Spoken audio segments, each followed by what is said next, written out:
And now, you're tuned in to RBLR, the home of Tampa Bay's Reveler Sports. Hello, everyone out there in Tampa Bay and beyond. This is James Knowles coming at you for the RBLR Sports Podcast. I am here recording on a Sunday because we have two big games coming up this week, and we have a different co-host with me. I am usually here with Carlos, but he is unavailable. So, as I have stepped in with the Tampa Bay Sun, so we have Liz joining us from the Tampa Bay Sun podcast from RBLR Sports to cover the Rowdies. How are you doing today, Liz, on Sunday? I'm doing beautiful on this beautiful Tampa Bay Sunday. Yeah, it is. It's a very nice day so far. Yeah. Well, it's nice for me. It's gray. I like that. Yeah. But in addition, we have a very good result to go over from last night where the Rowdies beat FC Tulsa 5-0. That's a little bit crazy. And then we have two previews to do for those two games that I mentioned. The first one on Wednesday, the next one on Saturday. So let's just get right into it. Last night, the Rowdies won 5-0, as we said, versus FC Tulsa at Al Lang Stadium. Fantastic result, brilliant stuff, and we will do a lot more about the review shortly in our own standings. Eureka and Carlos got a point, as well as myself. They now sit on 4 ahead of the guest spot with 3, and I have 2 because I am an expert at predictions, as we have said. We have 2 games to preview, as we already stated. That is why we are recording so early. If you don't have tickets to attend both of these games, especially in the Open Cup, I will tell you right now, we here at RBLR Sports are going to be so mad at you. We're going to be so mad. So get your tickets. Go to those games, especially on Wednesday.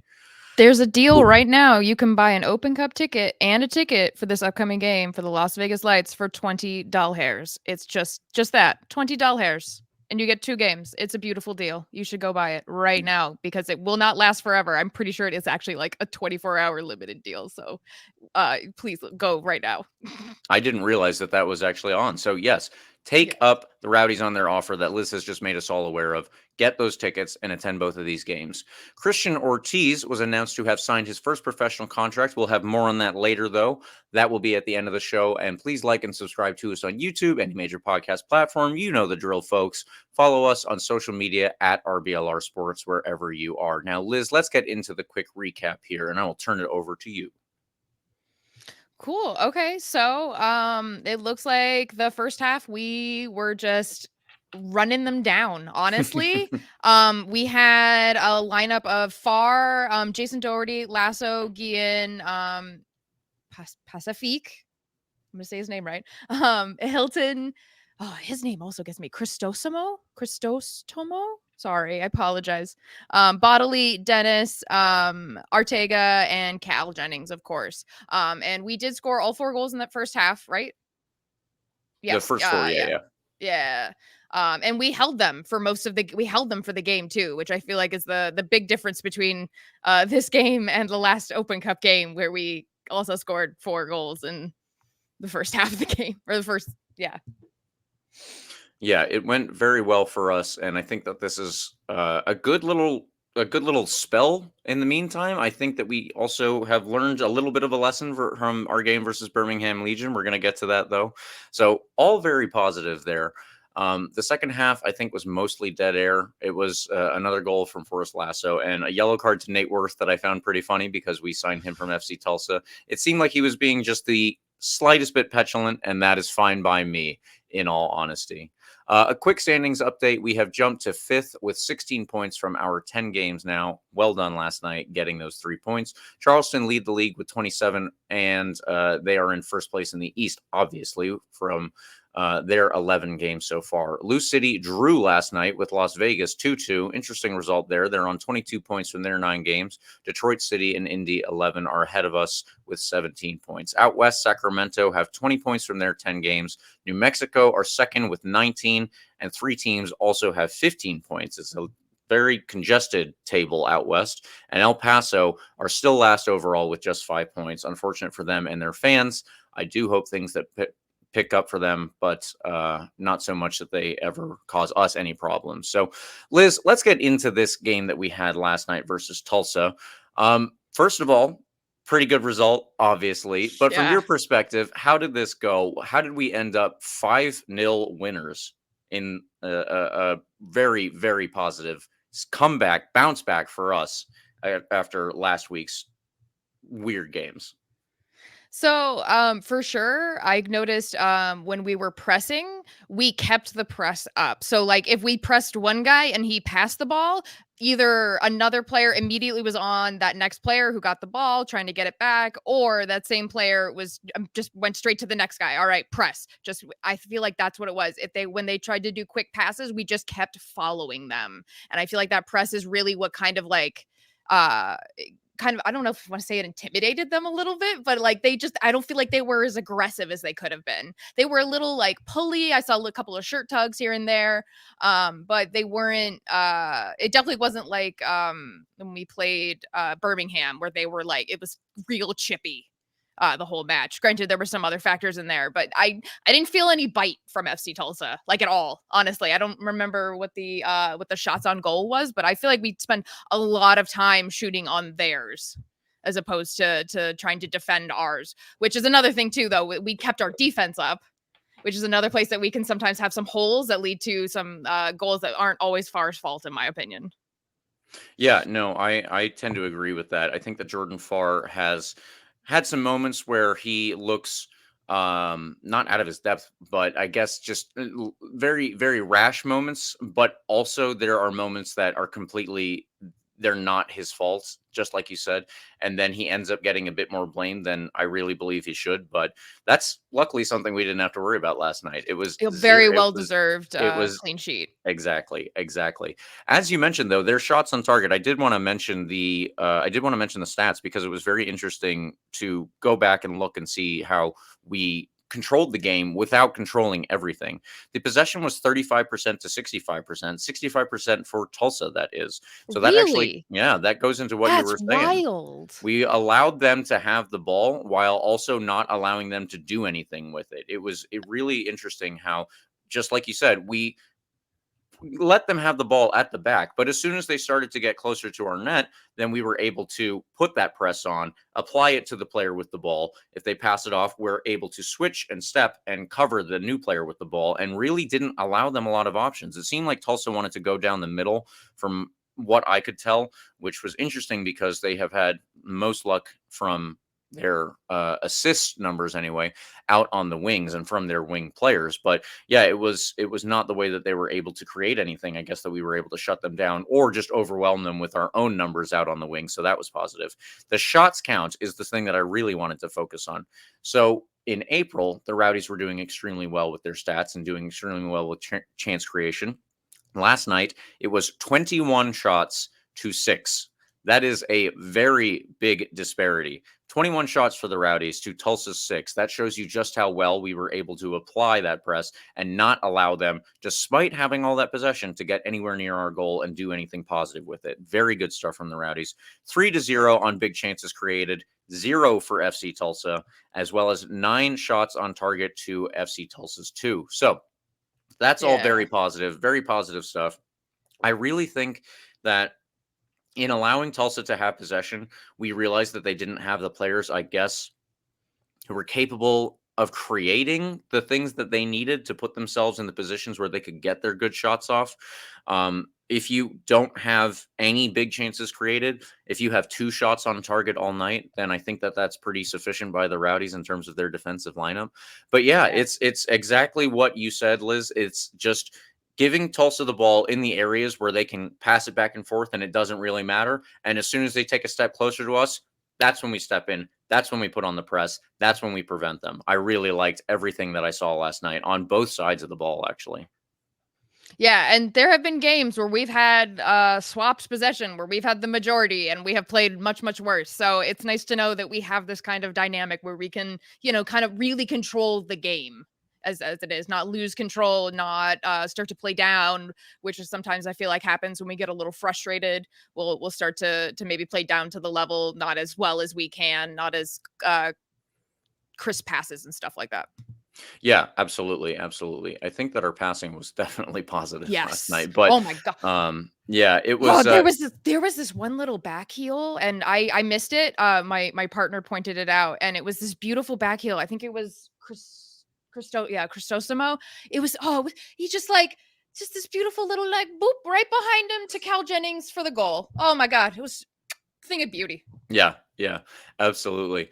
That's a good way to put it. But I think that it was several players firing on all cylinders on a night Yeah. when they didn't have to. They were firing on all cylinders or executing well when they didn't have to apply all of their abilities on the ball. As we have already Yeah. stated, they allowed Tulsa to have possession. But where the Rowdies did have the ball and where the Rowdies were able to take it, I think that we did really well on the wings, of course, specifically with Blake Bodley and Pacific Nyangabire. They were both very impressive, in my Yeah. opinion. I think that Lewis Hilton was also extremely impressive in this game because it was up to his passing to find them for the most part. He was able to win the ball or not necessarily win it, but he would get the ball in the middle as a quarterback kind of figure, almost from American football. And he was able to pick out the players who were in some space where Tulsa kept leaving it open. It was very interesting that Tulsa Yeah. was and I don't know if you have an opinion on what happened with Tulsa, but it seems like they were trying to trying to prevent the Rowdies from having space on the wings, but then they kept still getting sucked over from one wing to the other. And I think it was the first goal that Blake Bodley put in or put in a cross, and Manuel Arteaga was the one who headed it home. A big looping header. It was also a big looping cross from Blake Bodley, but the way that that play started was all of FC Tulsa was kind of moved over to their left side, our right side, of course, and we took a throw in. The ball went into the middle, and there was a little bit of a scramble. Ultimately, we were able to regain possession. Blake Bodley is wide open in space, acres of space, and then he was able to get in that big looping cross, like I said. So it was interesting that Tulsa still, I think that anyone who plays the Rowdies knows where our strengths are and where we're going to Yeah. try to create from. So the fact that they were still getting sucked over to one side or the other and allowing us to get back onto the opposite side in that space, it just goes, I think it goes to show the way that we were able to bait them a little bit, but also the way that we are just a stronger team when we're playing at our top and, as I said, firing on all cylinders when we can execute. Yeah, honestly, I hate Odd Lasso a little bit, but he had a great game last night. I don't think anyone had a bad game last night, Mhm. honestly. Like, maybe a more, like, really discerning eye could point out some flaws and maybe some things that maybe could have been better, but it was a great game. Everyone played well. We didn't even look that tired at the end. And considering how No. freaking hot it was, like, my eyeballs were sweating, it was so hot. It was awful. But, like, we didn't even look that tired. It was wild. It was like the Rowdies team of my dreams, honestly. Yeah, it was. I think that it was a team that knew exactly what they needed to do. The management had obviously come up with the game plan that they needed, and that was allowing Tulsa to keep the ball at the back. They're not going to be able to create. They're not going to be able to do what they need to do. So we'll just wait till they give up the ball and we get ourselves into those positions that we need. And yeah, I think that actually not looking tired, that's a good point. That's not something that I had noted for myself, but now that you say it, I can Mhm. feel that. I can You feel know, when that. they come off the field and the boys just they look dead. And, like, Yes, it's right. because they worked hard. Absolutely, like, no criticism there, but, like, today they were like, I mean, I feel like they still had some pep in their step. Yeah, yeah, absolutely. That is a good way to put that too, because I think that if the team plays in the conditions that we had last night, which, as you said, very hot, very humid, all that kind of stuff. I don't think it was raining last night, but I think it was. Well, it's about to rain some point today. Who can say? And it was always in the air. So if you can survive through all of that, then it was definitely a positive note, and I believe that that allows us to not only get through a game like Tulsa and survive in a game like Tulsa, it is also something that then allows us to prepare for the two games that we have coming up here. So you have to think maybe it was a little bit of strategy with Tulsa's abilities. I think that they definitely prepare for every game just like that. They look at Tulsa and they say that they don't have necessarily the creative force.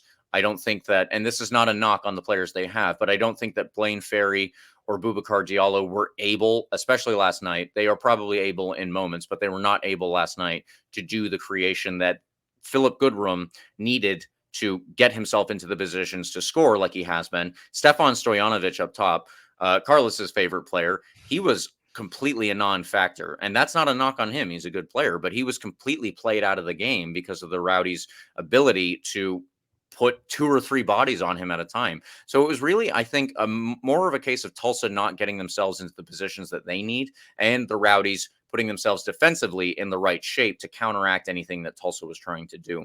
And yeah, that does lead to everybody coming off the field at the end and looking like they could go another 20, 30 minutes. It was really funny for me when they brought on Christian Ortiz. Love to see that. He's just signed his first professional contract, as we said. And they brought on Nate Worth. So we had 2 17-year-olds in the game. That's awesome.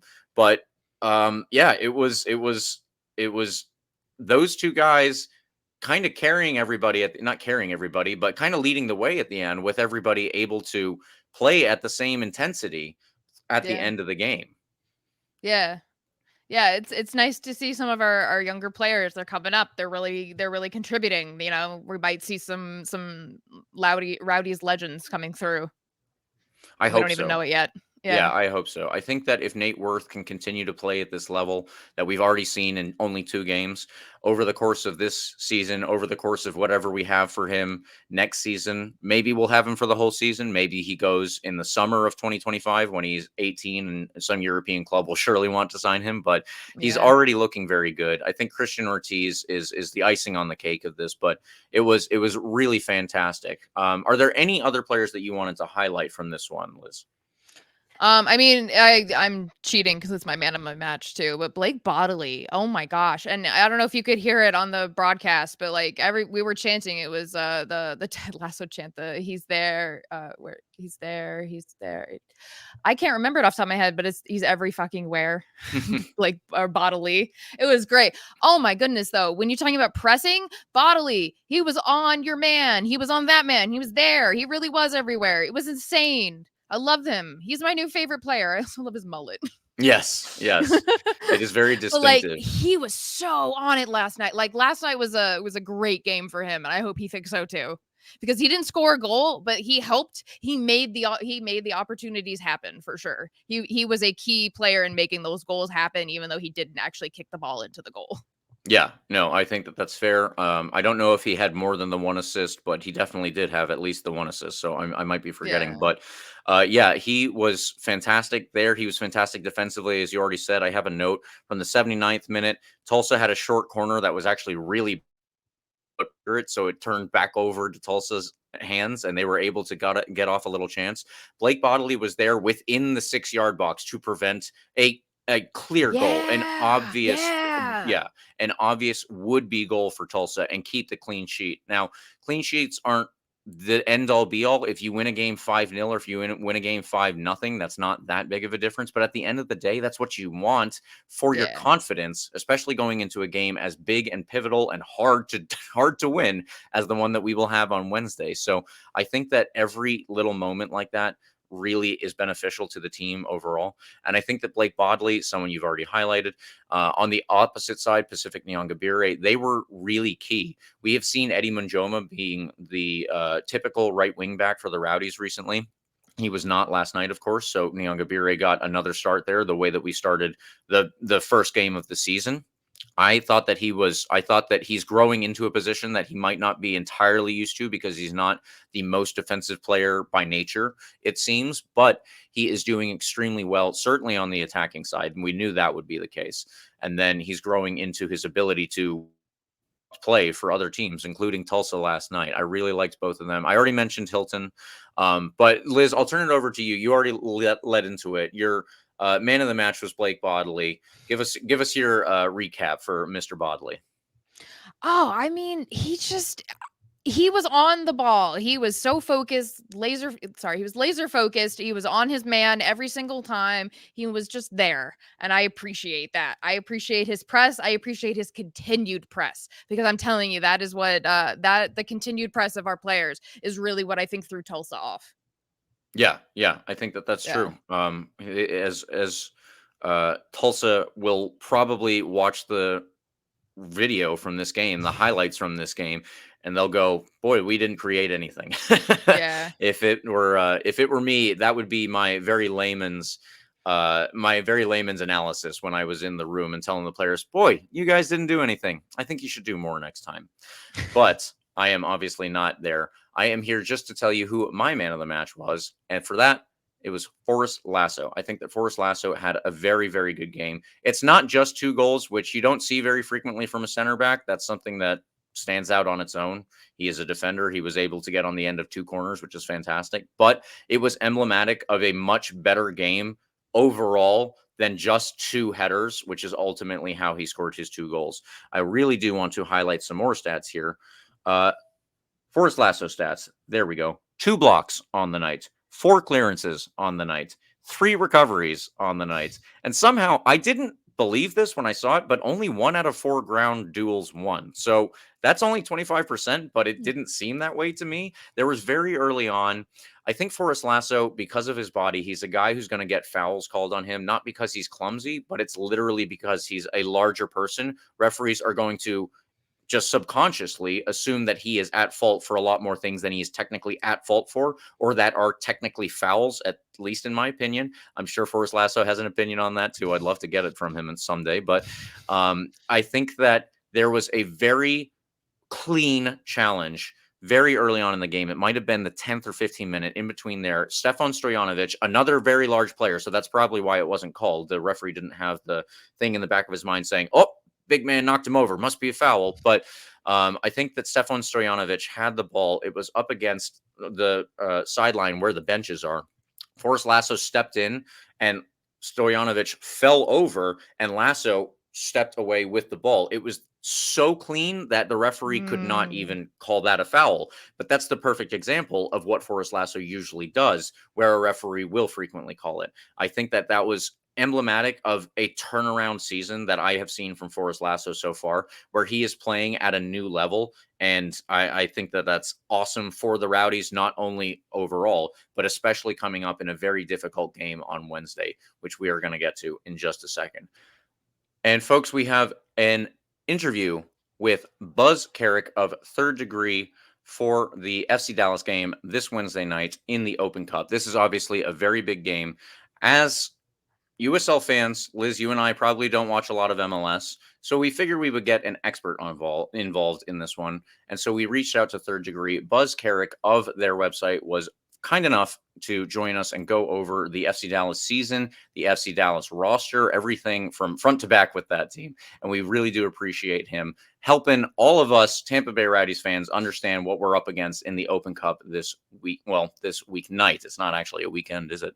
But before we get to that, I want to say liking and subscribing is free. If you think you might need some new threads, you can support our podcast a little bit more by heading over to shop.rblrsports.com and checking out all the designs that we've got cooked up. There will be a link in the description, and there will be a promo code as well, COYR, for 10% off of your order.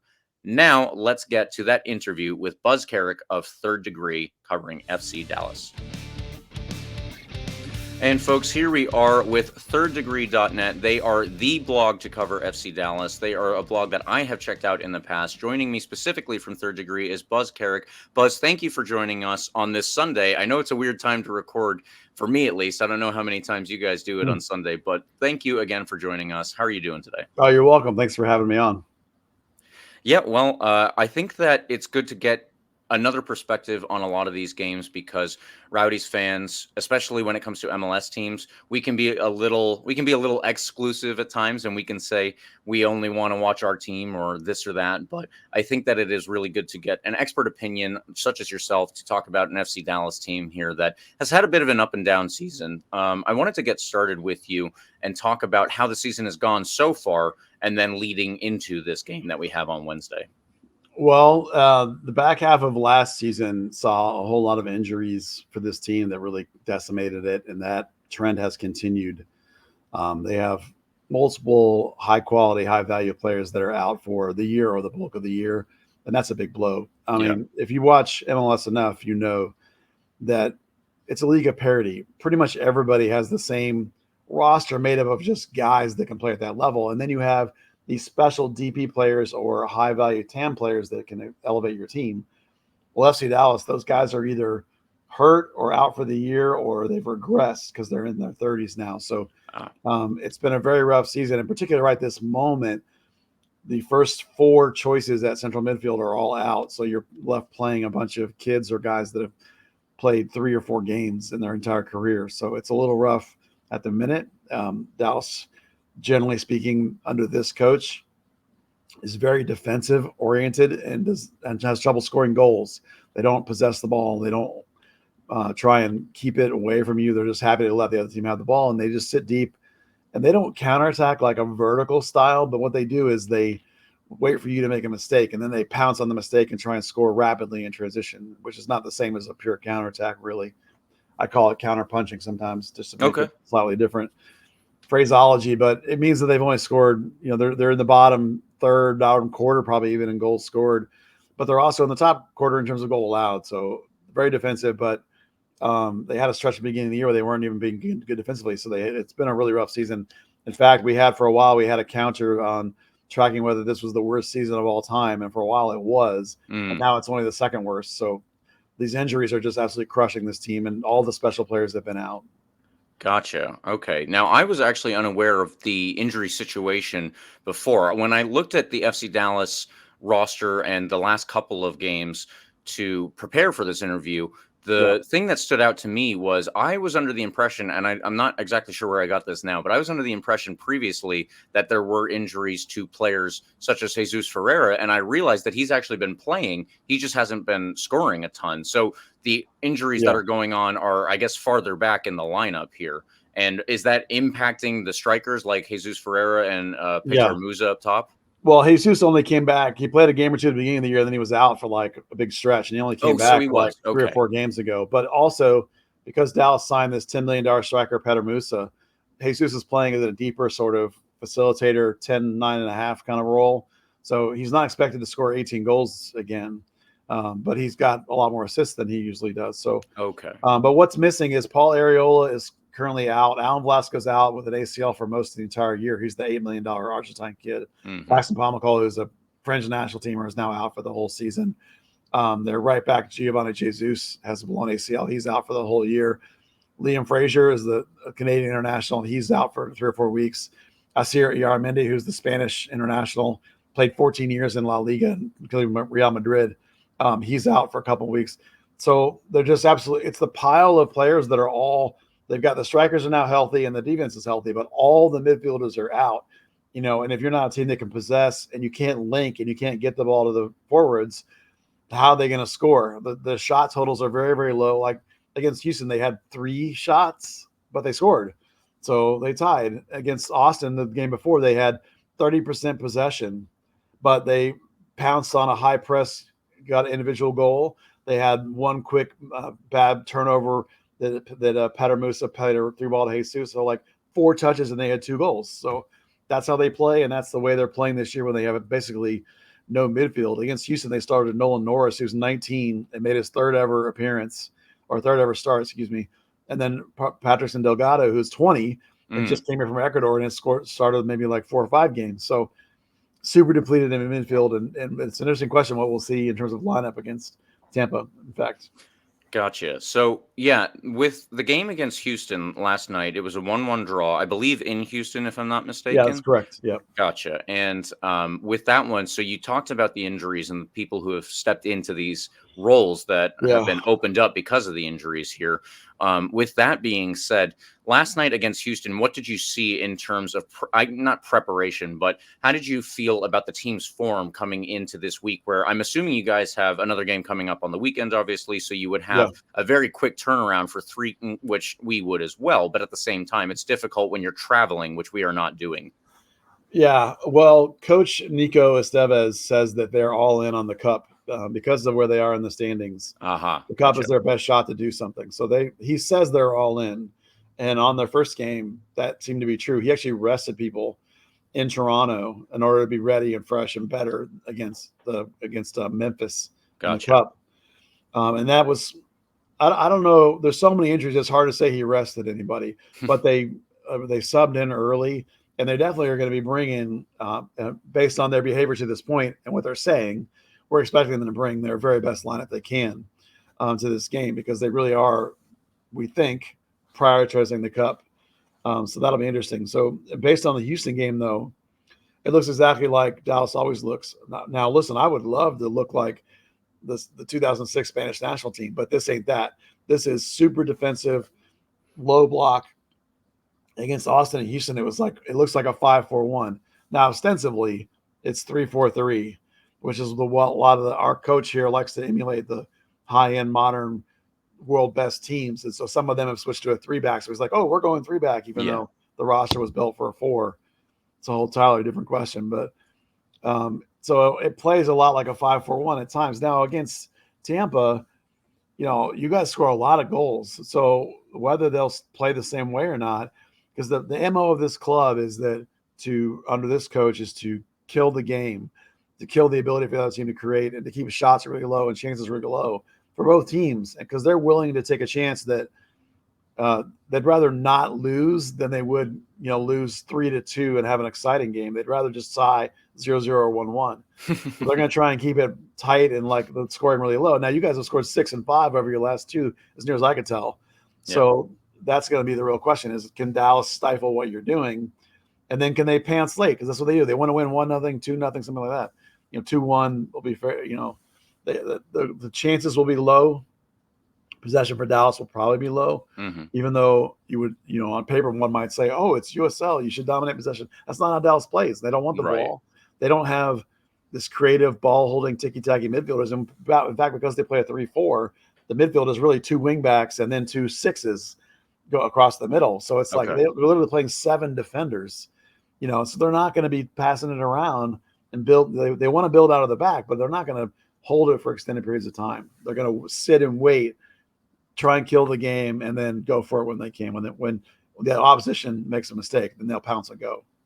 Gotcha. Okay. So that's interesting because this is not related specifically to what you were saying, but there was former Rowdies goalkeeper Jeff Attinella. He was on Twitter the other day. I guess he was stuck at an airport, and I asked him, how would the Rowdies go about beating an MLS team? And he said, if you have a good game plan and the right energy, then you can create this. So a good game plan, as far as I can see it, is to play the way that the Rowdies have been playing, which is to try to create generally the same types of chances. We had a very good month in April in terms of chance creation. We almost led the league. I believe we were only second behind the first team in this league. And then if that's the case again here, basically what you're telling me is that FC Dallas would allow the Rowdies to play with the ball the way that we might usually want to, and continue to hopefully, and in my opinion, hopefully create those chances down the wings. Yeah, the last 2 games against Austin and Houston, which are rivalry games, but Houston is a high possession team. Austin is more than Dallas, but those are 2 mid-table teams. Those are not elite. That's not LAFC. Right. Dallas has had like 32 and 30% possession in those 2 games. Like right now, anybody capable of playing a possession style game is out. So it's just a grind. It's just kill the game as much as possible. If they do get the ball, they will try to play through you. They will try and play the ball on the ground. They will occasionally try to catch you napping and get in behind. They have a versatile style. They can play multiple ways, but they're content to not overrun themselves and not chase the game. They'd rather keep the game simple and shut down. And then in the last 30 minutes, they're going to hope they have more energy and more fitness than you, and then they're going to come at you hard. So that's the MO of this team. We joke that the coach here coaches like he's a mid-table Spanish club trying to avoid relegation. Gotcha. Right? He ain't Barcelona. He's, I don't even know who, Malaga, trying to survive at the bottom of the league. So that's the way they play, and that's their mentality. Because I think he knows a great deal of his special high salary play. I mean, at one time there was like $4 million in salary, 4.5 million that was out for like a month or 2. Like the best name they have is right now is Sebastian Lletget, who just came back yesterday and played 10 minutes. So he can't even start really. Yeah. If he'd have played half the game, I could have said, oh, maybe he'll be in. But with only 10 minutes, it's like, you're not going to come off a month and a half layoff with a hamstring problem, play 10 minutes and then start. So it's a tenuous situation of who you're going to get, but the effort will be there. I can tell you that, but it's going to be defensive effort and stagnant and boring as hell unless Tampa manages to liven it up a little bit. Well, I think for our fans, we would also hope for something like that.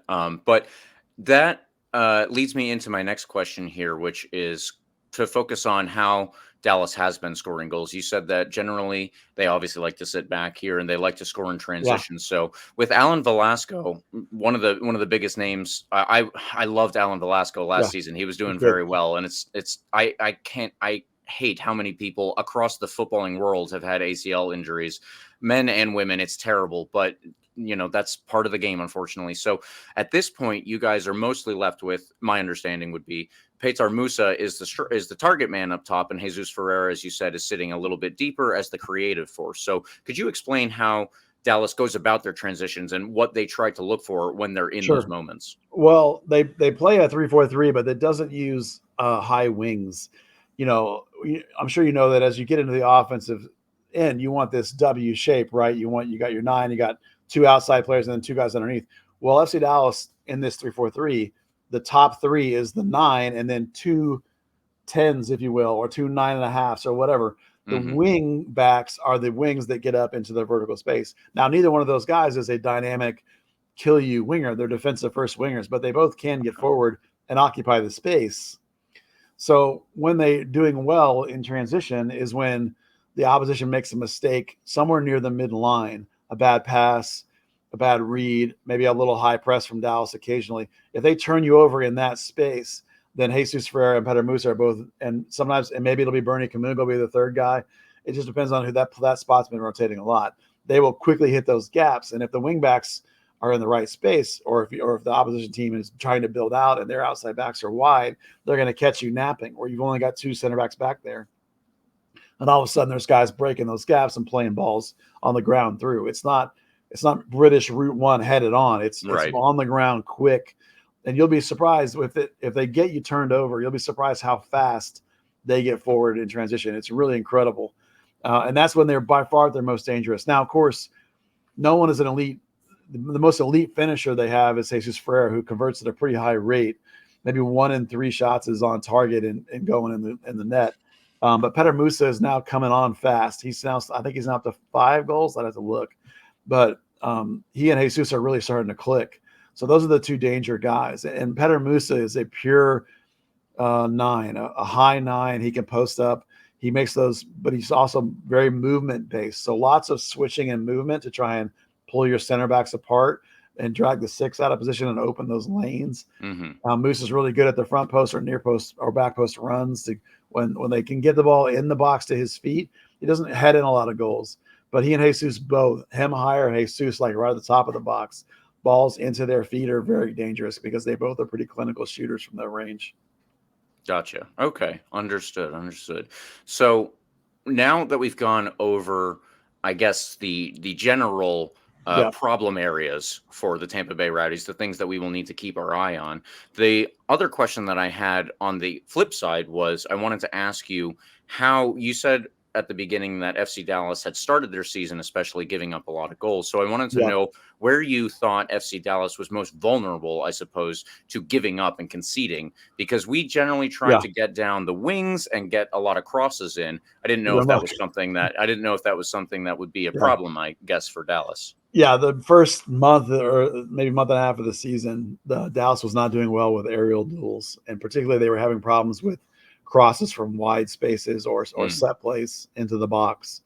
They were not doing a good job challenging and winning. And coach benched a couple people for a couple of games and then brought them back, and it sort of worked as a wake-up call. So that's gotten much better. That still is the weakest part of Dallas's game is the ball in the box because they're not super tall. I mean, Ibiaga and Nkosi Tafari are both tall enough, but everybody else on them, we used to joke for a long time all last season that they were FC short because everyone's 5'9" and down. So they're still not great in the air. And if you're great in the air, that'll be a trouble spot for Dallas. But, since they've had those early season stumbles, they've gotten back to their ways that they're used to, and they're no longer really giving up very many goals. It's usually 0 or 1. So that'll be the real test is can Tampa score on Dallas, because if Dallas is going to win, it's going to be 1-0, or maybe, or you get a consolation 1 late or something stupid. If it's going to be 5-6 goals, then Tampa will be winning because Dallas probably can't keep up with that volume even against a USL team. But certainly if Dallas will be successful, they're going to have to basically shut out or keep Tampa to 1 goal. And that's the danger spot is can Tampa get enough crosses in. And that's why we've seen a lot of this 5-4-1 lately, where the wing backs are now dropping back and filling up these wide spaces. Mm. And even the two high players are dropping wide outside the shape and making this 5-4 stack and leaving the guy high in order to try and deny those wide spaces and fill those and not let it make it either hard for you to dribble through the middle or get it wide and cross it in. Either one, it really clogs it up.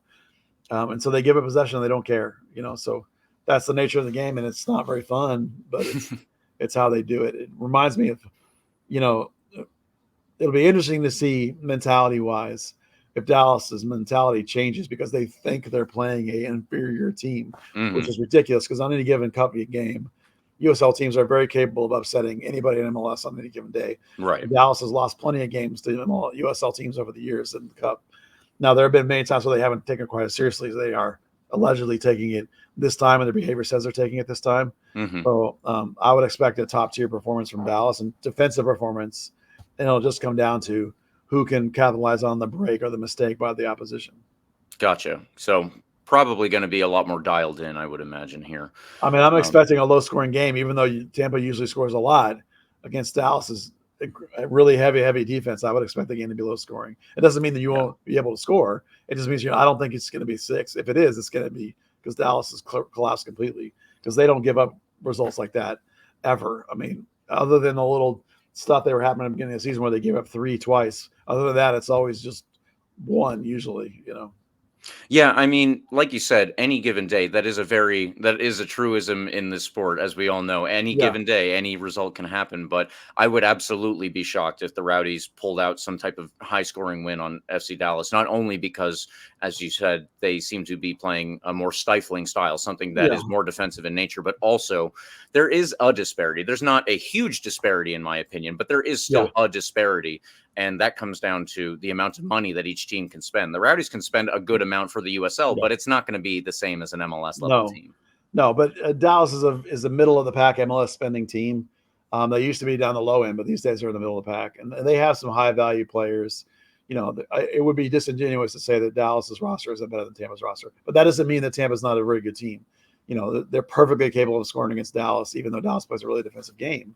It's going to be a tough matchup. There's been times where this club's lost to it's equivalent to like an NPSL team in the cup if they don't take it seriously. Right. And that's the thing. Like if you assume this is going to be a walkover, you're out of your mind because it's in Tampa, number one, and you guys have a great fan base. You have a great brand. It's an awesome club. There are guys that on that. There's 3 guys on your team that know this club, right? Aaron Guillen, your captain, was homegrown here. Eddie Munjoma was a homegrown here, and Cal Jennings was a draft pick under Lucci that I was pissed they didn't keep. I was so mad about that. Still mad about that. So. And I know that kid can score. So I'm expecting a team that has thorough knowledge of a lot of these FC Dallas players, even though it's been a couple of years since those guys were here. The organization still has a way about them, and there's enough knowledge of the teams that it's not going to catch anybody off guard. So I'm expecting a tight game, and Dallas should absolutely be. I'm not going to say dreading, but they should absolutely be worried that this is a very losable game. In Tampa against a team that's blowing people out of the water because it only takes 1 or 2 to lose when you're not capable of scoring that many yourself, which, without this midfield being what it is, I mean, you might be looking at a 19 and 20-year-old starting in the midfield for Dallas. So we'll see how it goes. But even the other options are not that much older or more experienced, frankly. Yeah. Right. I actually forgot that Eddie Munjoma was a homegrown. I remember Aaron Guillen was, and then Cal Jennings he's been all over the 2 leagues. Honestly, he's been in a lot of different places, but we're obviously very happy to have him down here in the area. The last player that I wanted to ask you about was actually the goalkeeper. I know that Martin Pays. I think it's Pays. Pause. Perfect. Thank you. Like animal paws, cat paws, Gotcha. He is, I believe he's recently actually got his Indonesian citizenship so that he can play for them. Yeah. But I wanted to ask you how he's been doing in the league play in the lead up to this game as well. He's phenomenal. He had 7 saves against Houston, which just shows you that's an amazing performance. He's fantastic. I think last year he was top 3 keepers in the league.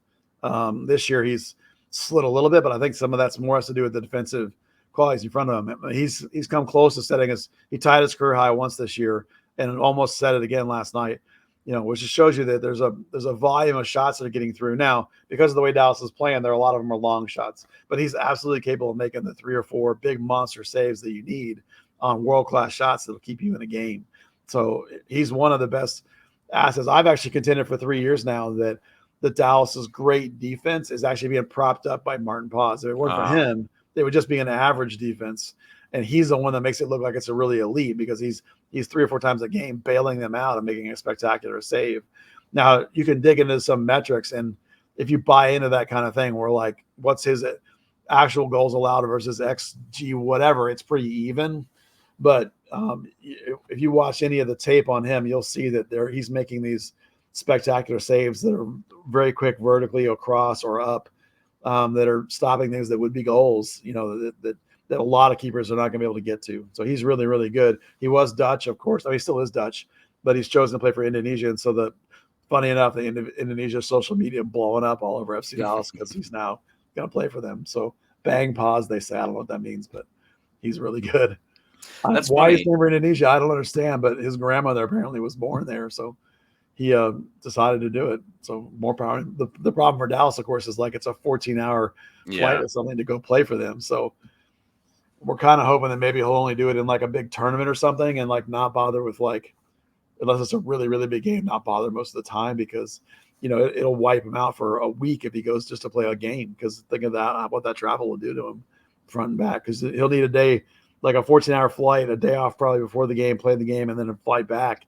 And then you'll need recovery. That's like 5-6 days just to play one game. So it's not optimum, but cool for him, I guess. Yeah, it is cool. But as you said, travel is a killer for as someone who's not a professional athlete. I'm just walking around when I go places and I'm like, God, this is difficult. But yeah, I can't imagine having to go and play 90 minutes. It's really funny that you mentioned that you were getting a lot more Indonesian interaction here. We actually have a player who's played for the Burundian national team, Pacific Nyangabire, and somebody I believe from Burundi has recently reached out to RBLR Rowdies to talk about how he's doing and get some information on him. So it's kind of funny that we have, I guess, a similar problem, but on a lower scale because Burundi's not anywhere near as big a country as Indonesia is. It's just hundreds of millions of people there. So it's kind of funny that we have the people or something. Yeah. But that's really good information. I appreciate all your help on this. I loved going over Martin Paz and his background there, and I love going over everything that goes into your tactical game. So Buzz, I really do appreciate you joining us. I think that all of the Rowdies fan base will appreciate your time spent here because now we have a much better understanding than we would have had otherwise. Certainly me, I can speak for a lot of people, I'm pretty sure, in saying that. But thank you again, Buzz, and thank you to Third Degree for joining us this week to cover the Rowdies versus FC Dallas. Folks, if you don't have your tickets, please get them. We will see you there on Wednesday. And there we have it, folks. That was our interview with Buzz Carrick of Third Degree covering FC Dallas ahead of the Open Cup game on Wednesday. Again, if you don't have your tickets, get them or we will be very mad at you. And Liz will follow you. I heard that she will. So keep that in mind. Now, let's get into our game on the weekend because there's another one coming up as well.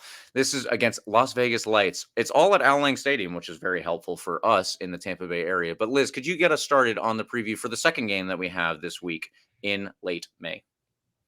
Okay, so we are hosting the Las Vegas Lights back at home at Al Lang. The Las Vegas has started off well. They have a new ownership. They did a big overhaul, but their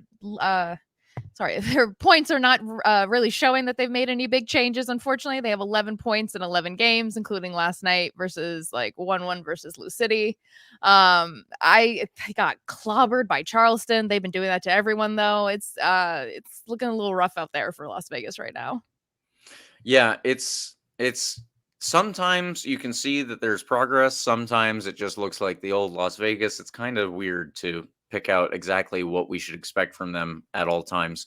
Of course, this will be what I think is the lesser importance of the two games this week. I know that the team is not going to phrase it that way because they are loath to do so. They want to say that every game counts, every game they need to win, and that's fine, but that's pretty infeasible unless you are Bayer Leverkusen in Germany. There are not many teams who have done what they have done ever, and there's a reason for that. So let's just make sure that if we go into this game, we do so with a good understanding of what we're up against here.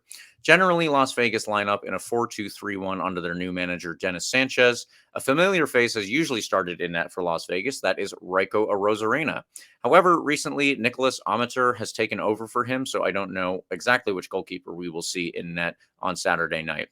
In front of them, we have seen Sean Smart at right back, Fabian Garcia and Emre Clemente in the middle, with Gennaro Negro at left back. Charlie Adams and J.C. Ngondo have started in the midfield, with Coleman Gannon, Valentin Noel, and Guasu Samake in attacking midfield in a higher up role on the field. Up top has mostly been Ricky Alba, who is another Dominican player. They have Ricky Alba and Edison Ascona are their two Dominican attacking players that will usually take up the highest role on the field. Valentin Noel, that is, leads the team with 4 goals ahead of Samake's 3 and Gannon and Alba's 1 each.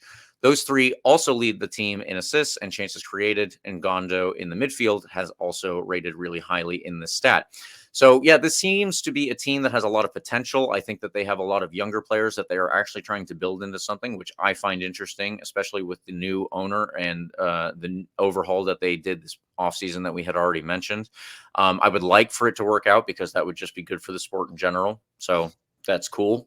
Not trying to put too much on Las Vegas Light's shoulders this year in particular, but it hasn't really worked out properly so far, in my opinion. Liz, have you seen anything that kind of stands out from Las Vegas as we go into this game on Saturday, which again will be following a much bigger and much more difficult, in my opinion, game versus FC Dallas?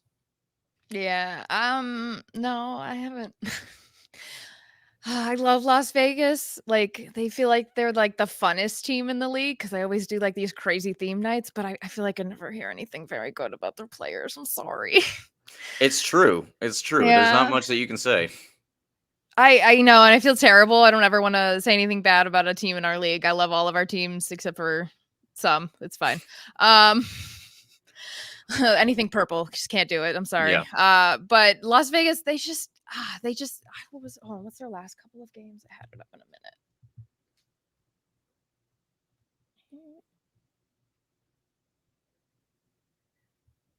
No, well, they tied 2-2 last night with Louisville, which is kind of insane. So you know what? It could be one of those crazy games where like we win and it's it's a clean sheet, or it could be a wild one where maybe we have to hold them to a tie. I feel like it could go either way. Obviously, I'm a little biased. I want us to win, and I want the Las Vegas to be terrible. I don't necessarily want Raiko in goal then. That would be kind of stinky to root against him. I don't love that. But we'll see. I could see him maybe wanting to kind of show up, see what he can do for us or do against us, excuse me. Yeah, I think that it'll be interesting as well, just because of the dynamic with the game happening 3 days beforehand and that possibly taking everything out of us. We did see that against Birmingham Legion, although that was a game that included 30 extra minutes. So we will see how it goes. In the meantime, I think we should get into our predictions here for Saturday night. We did not do that because the potential for extra time and penalties for the Open Cup match. So we'll just do it now versus Las Vegas. Carlos, our usual co-host for the show, has predicted a 2-0 win for the Rowdies.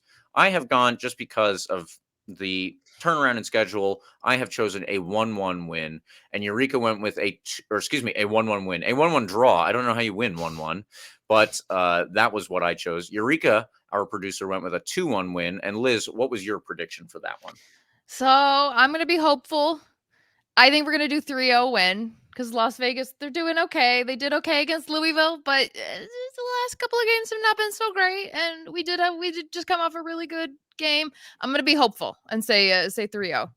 I could see that happening. I could see a ton of different results happening, but that's usually how it goes, of course. So I appreciate the optimism from you there, and I wish that I had it in me to be optimistic, but I might also just be trying to play the odds and see if we don't get a win, that I at least get something on the board, because I'm not doing so well so far, even though I am the expert that everyone knows.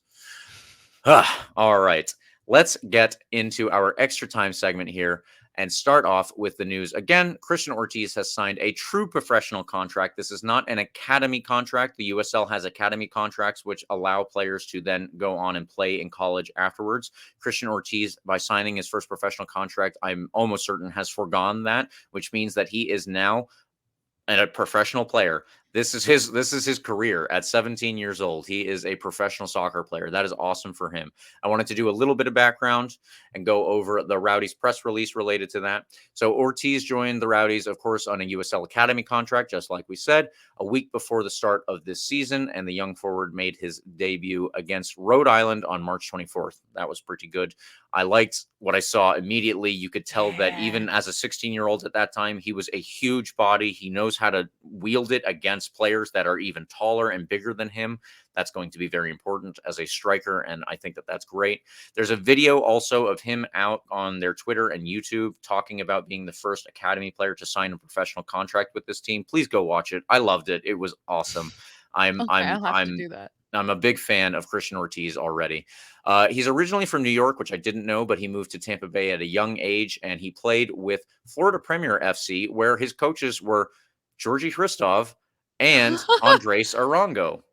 Oh Pretty my cool. gosh. Pretty Okay, well, no cool. wonder he's so good. Exactly. So, yeah, his coaches, of course, can give him a lot of good pointers before. They can give him a lot of good pointers now that he's a professional player.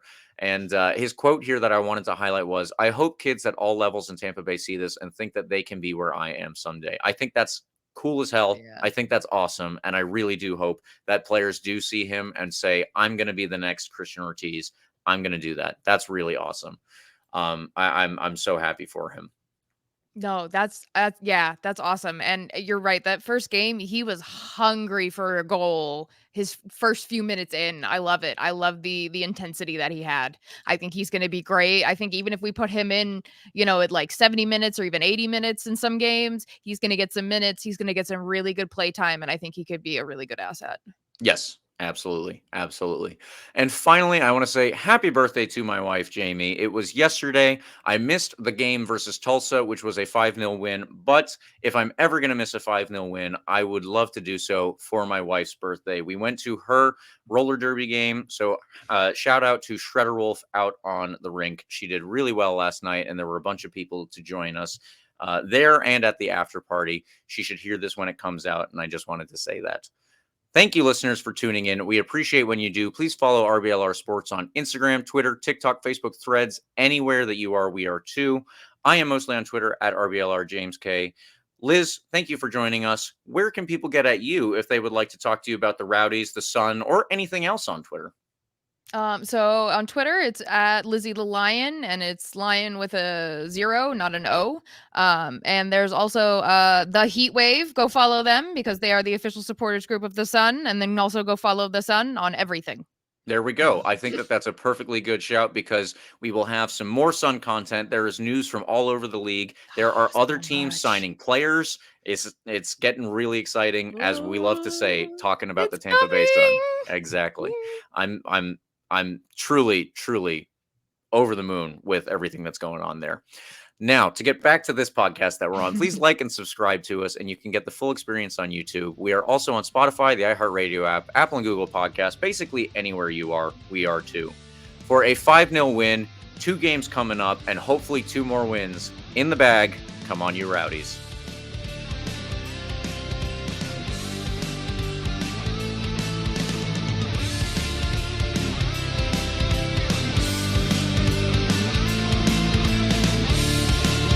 Thank you for tuning into this presentation by RBLR Sports. On your way out of the stadium, please remember to like and subscribe.